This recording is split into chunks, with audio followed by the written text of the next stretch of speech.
think is vile, and the takeover of the District Line train carriage by intimidatory activists is a microcosm of their takeover of London streets week after week. The racially charged language has no place in our society, let alone in the public transport system that we all use, no matter our race. We expect the Mayor of London to condemn this despicable rhetoric.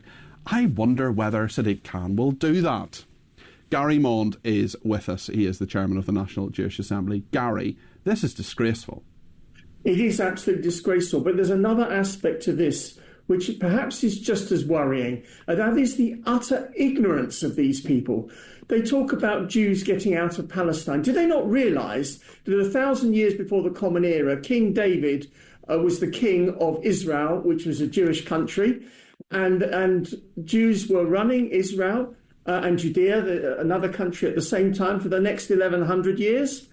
Do they also not realise that Jesus Christ is a descendant of King David? Do they also not realise that even much more to nearest the present time, before Israel was created in 1948, Palestine, the British mandate of Palestine, was largely Jewish. There was Jewish football team, Jewish banks, Jewish newspapers, Jewish currencies, everything was Jewish. I mean, it's no real shock, Gary, that these people are quite thick.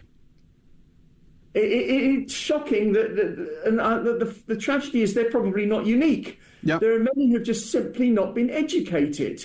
Basic education, for example, that Jesus was Jewish. I wonder if they even know that. Yeah, no, you're absolutely right.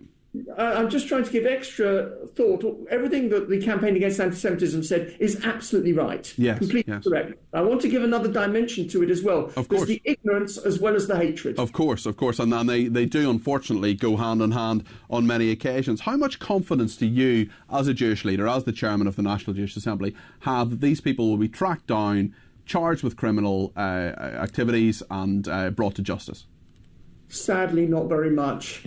I fear that there's so much of this going on that there is perhaps, maybe not actually admitted, but there's perhaps a feeling of giving up on this sort of thing. But they know who they are. We know they're the Anti-Colonial Front for Liberation. We know, presumably, these people are easy to track down. Some of those activists, I'm sure you will recognise some of their faces, because they're actually quite high profile. Point, actually. They talk about it being colonial. Do they realise if you take all the Israeli Jews in Israel today, more than half of them are actually from Arab countries. The Ashkenazim, who are the European Jews, are actually a minority.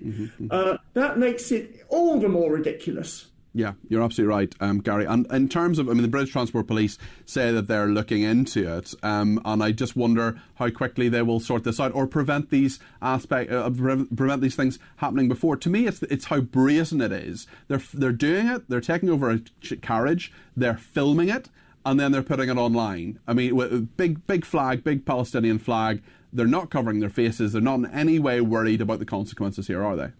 They're not at all worried, because we've seen over the last year or so these marches where so much has been got away with by those who are antagonising the Jewish community, by those who are actually shouting out hate speech. Because people get away with it, they think they can carry on getting away with it. That's the tragedy. You're absolutely right, Gary. Well, listen, thank you for your thoughts on that. That's Gary Mond there. He's the chairman of the National Jewish Assembly.